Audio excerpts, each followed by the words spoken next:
I found a lost family member in a virtual world. I've always been fascinated by virtual worlds, the idea of stepping into another reality, meeting people from all over the globe, and exploring places that couldn't exist in real life. It's an escape, sure, but also a way to connect in ways we sometimes can't in the real world. I've spent years hopping from one online game to another, and while I've made friends and shared plenty of laughs, I never thought something as simple as logging into a virtual world would change my life forever. But then it happened.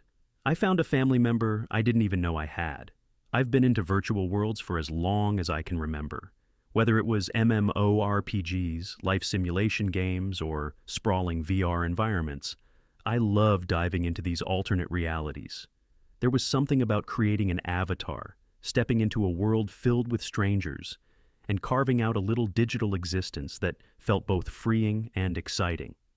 The game that started it all for me was called Realm Sync, a massive open-world VR platform where players could build, explore, and live out different lives.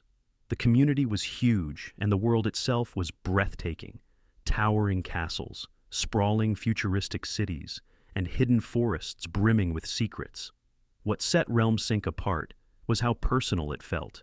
You weren't just playing a character, you were creating a piece of yourself within the world. I'd been playing casually for about a year when things started to change. One day, while wandering through a quieter part of the map, I stumbled upon a small, quaint village. It wasn't a place I'd seen before, which was strange because I thought I knew the map inside and out. But this little village felt different. It wasn't flashy or filled with quests like other areas. Instead, it was eerily quiet, almost forgotten. Something about the village intrigued me, so I started exploring. Most of the buildings were locked and the streets were empty, but near the center I found a notice board covered in handwritten notes, player messages by the looks of it. One of the notes caught my eye. It said, "If you're searching for something lost, leave a message here." Curious, I decided to play along. I typed, "Just exploring. What's this about?" and left it pinned on the board.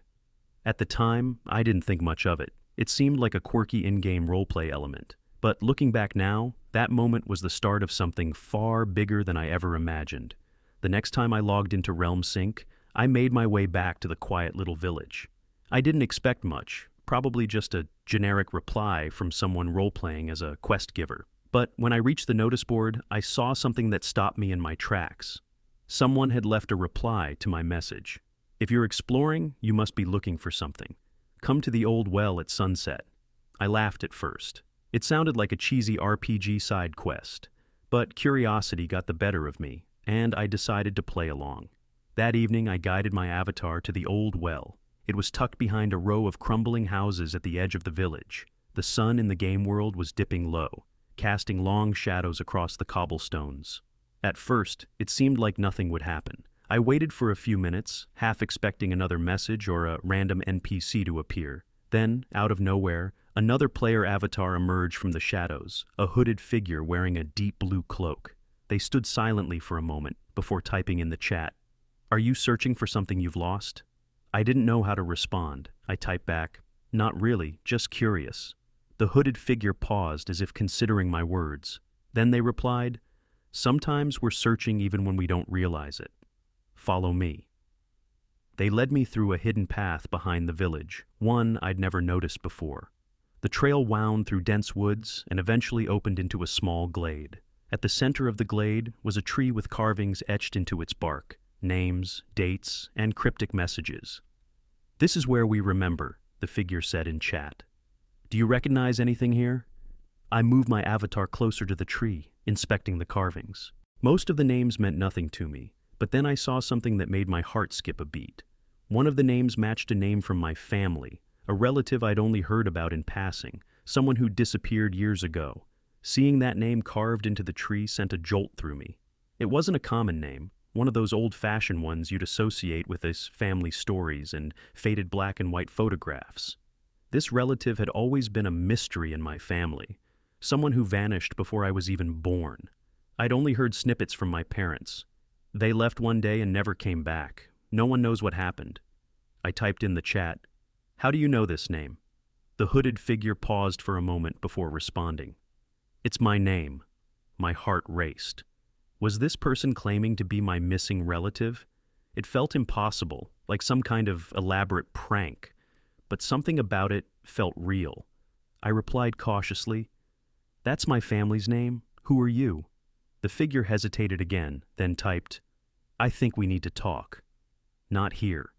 They sent me a private message with a Discord invite and logged out before I could respond. I stared at the invite for a long time. Part of me thought this was a joke or some weird roleplay, but another part, the part that couldn't ignore the name on that tree, felt like I had to find out more. Later that night, I joined the Discord server. It was a private chat, and the same username from the game was there waiting for me. "Are you really Name?" I asked. "Yes," they replied, "and if you're connected to my family, then I think we need to figure out what happened." I couldn't believe it. Here I was, sitting in my bedroom, talking to someone who might be the answer to a decades-old family mystery. The Discord conversation started cautiously. They introduced themselves as Name, the same name that had been whispered in family stories, but always shrouded in mystery. Their tone was hesitant, like they didn't fully believe the connection either. "I left my family a long time ago," they wrote. "It wasn't something I wanted, but I had my reasons." "What happened?" I asked, my heart racing as I typed. The answer came slowly. "I made some mistakes when I was younger. Burned bridges. By the time I realized I wanted to fix things, I thought it was too late, so I stayed away."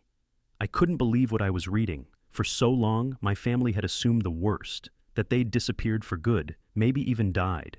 But here they were, alive and talking to me through a virtual world. I asked them why they were in Realm Sync. The answer surprised me. I started using it during the pandemic. It felt like a way to connect without the baggage of real life. Then one day, I found this little village. I don't know why, but it felt familiar, like a place I could leave a piece of myself. That's when I carved my name into the tree. I felt a lump in my throat. This person had been using the game to process their own past, leaving breadcrumbs that eventually led me here. It was surreal. We talked for hours that night, piecing together bits of family history. They remembered names, events, and details that lined up perfectly with the stories I'd heard growing up. There was no doubt in my mind anymore. This was my missing relative. Then they asked a question that caught me off guard. "Does the family ever talk about me?" I hesitated before answering. "Yes," I said. "Not often, but you're not forgotten." There was a long pause before they replied, "Do you think they'd want to see me?" Make sure to like the video and subscribe so you never miss more shocking and real stories like this one. I didn't know how to answer their question. My family had talked about them, sure, but it had always been in a quiet, almost mournful way, like a story they weren't sure how to finish. I typed cautiously, "I think they'd want to. They've wondered about you for so long." Their response came quickly. "I've thought about reaching out, but I don't know if I'd be welcome." Too much time has passed. I felt the weight of their hesitation, and honestly, I couldn't blame them. "Maybe we take it slow," I suggested. "I can talk to them first, see how they feel. Would that be okay?" After a pause, they replied, "Okay, but only if you're comfortable." It felt like a huge responsibility, but I knew I had to try. The next day, I sat down with my mom to bring it up. My heart was pounding, and I wasn't even sure how to start.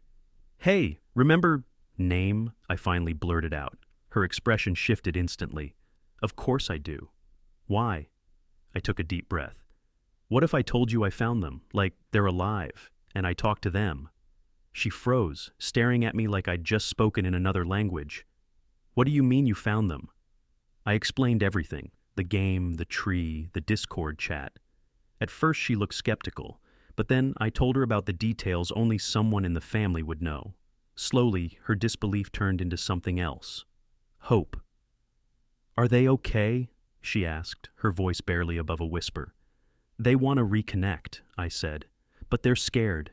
They think too much time has passed." Her eyes filled with tears. "Tell them it hasn't. Tell them we want to see them." I went straight back to Discord and messaged them.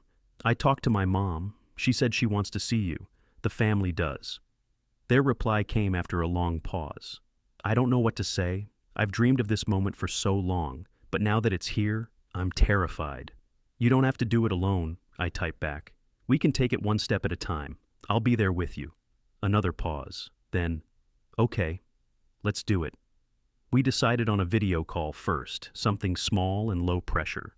My mom and I set up her laptop, and I could feel her nerves as she waited. When the call connected and their face appeared on the screen, she gasped. "It's really you," she whispered. Their voice cracked as they replied, "I'm so sorry for everything." The video call connected, and for a moment, there was silence. My mom's hand shot up to her mouth, her eyes wide and brimming with tears. "It's really you," she whispered, her voice trembling. On the other side of the screen, they looked equally overwhelmed. Their face was familiar but older, worn by years of distance and doubt. "I can't believe this is happening," they said softly, their voice cracking. For a moment, no one spoke. It felt like they were both trying to absorb the reality of the situation.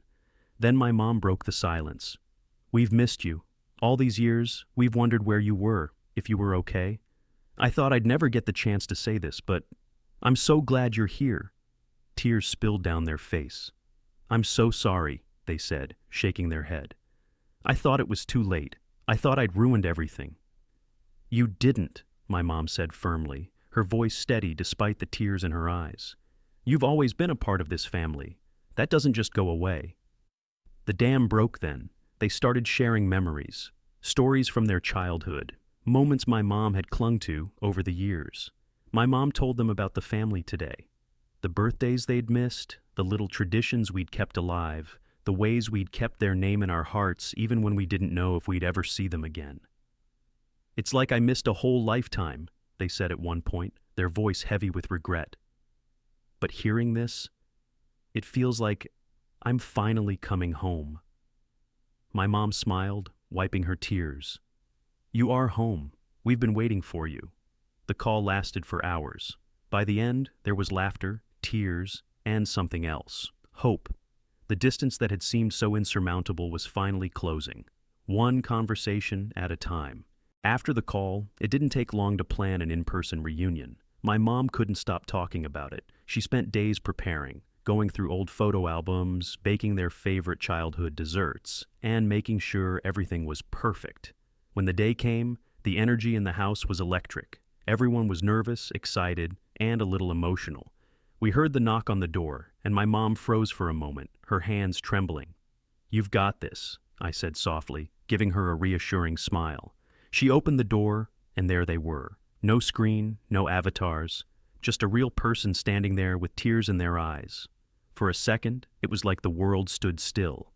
Then they hugged. It wasn't just a normal hug. It was the kind of embrace that carries years of longing, apologies, and unspoken love. Neither of them let go for what felt like forever. When they finally stepped inside, the conversation flowed easily. My mom showed them the photo albums, pointing out pictures they had missed and filling in all the blanks. They talked about everything: childhood memories, what they'd been through, and what they hoped for moving forward. At one point, they turned to me and said, "Thank you. If it weren't for you, I don't think this would have ever happened." I shrugged, trying to downplay it. "I just followed the clues," I said. But deep down, I felt a warmth I couldn't describe. Watching them reconnect was one of the most beautiful things I'd ever seen. The reunion wasn't just a one-time event. It was the start of something bigger.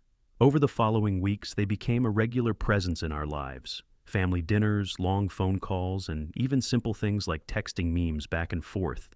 It was as though the missing piece had finally been found.